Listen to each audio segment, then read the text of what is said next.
My name is Giovanni. I was in the Army for 8 years, serving from 2002 to 2010. And I ended my career as a sergeant. I had two MEDRET missions to El Salvador, one mobilization to Germany, and then one deployment to Afghanistan.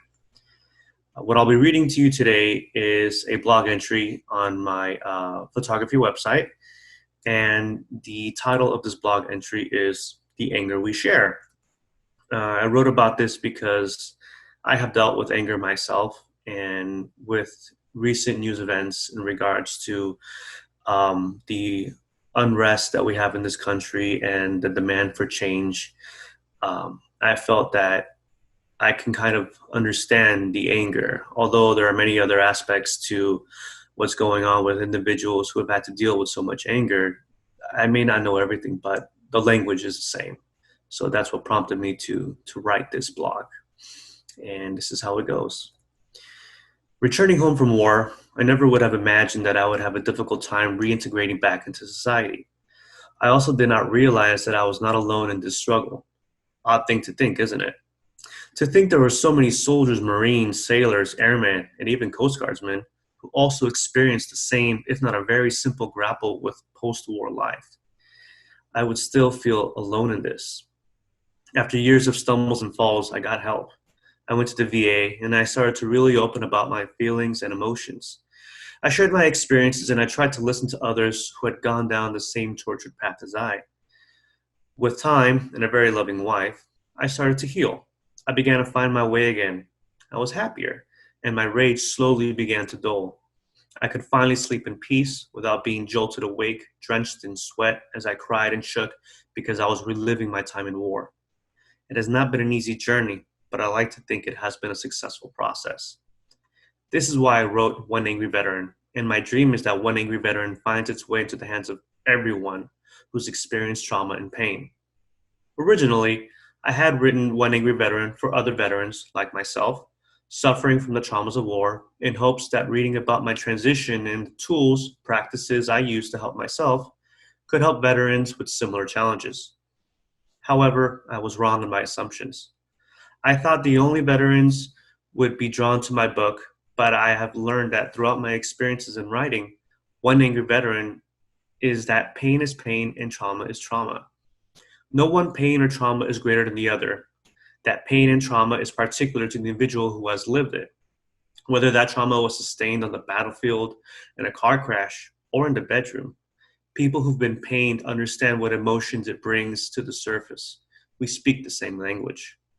As I write this post, I've been keeping up with the news in regards to the killing of George Floyd by a Minneapolis police officer and the protest riots that have sparked across the nation. Many online debates are raging on about how protests should be conducted. There are debates about who is destroying property and who is peacefully protesting. How should the Black community deal with all of this? What would MLK have done? We can debate right and wrong until we are blue in the face, but one thing will remain: anger. There is a blazing anger sweeping across the nation, and I don't have to be a Black man to understand why there is so much anger, because I already understand anger. I may never truly understand what it feels like to be a Black man being stopped and frisked unjustly.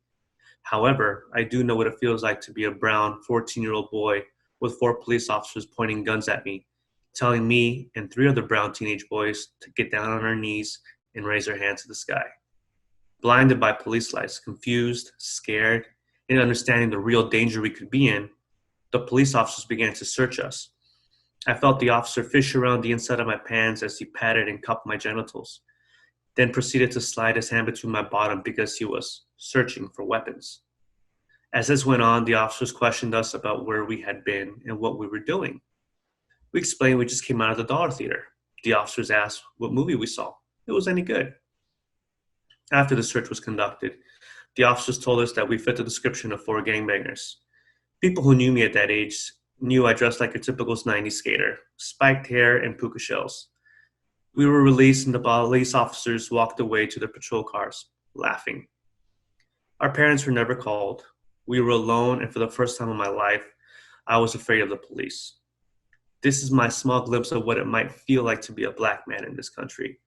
I may not fully understand a Black man's life, but I understand the anger. What do we do with so much pain and anger inside of us?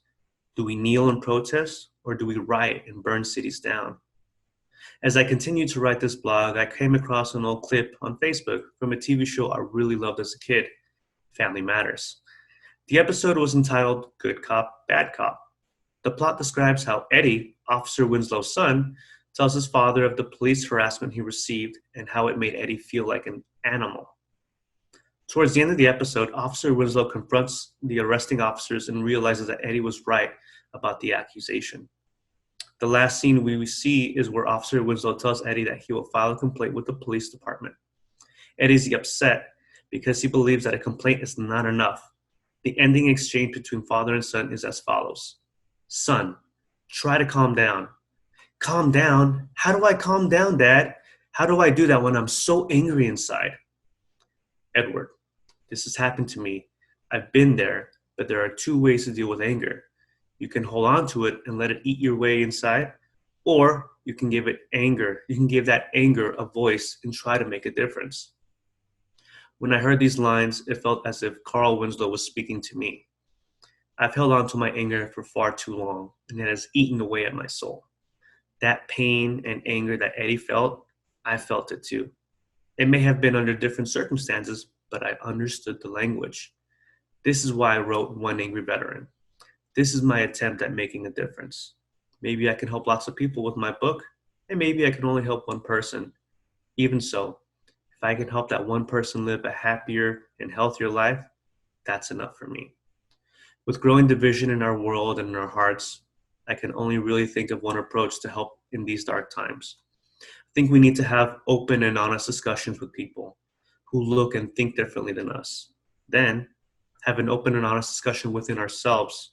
We need to understand we are all hurting in some capacity or another, and that one person's pain is not greater or lesser than our own. It's merely different. We need to exercise empathy and care for each other.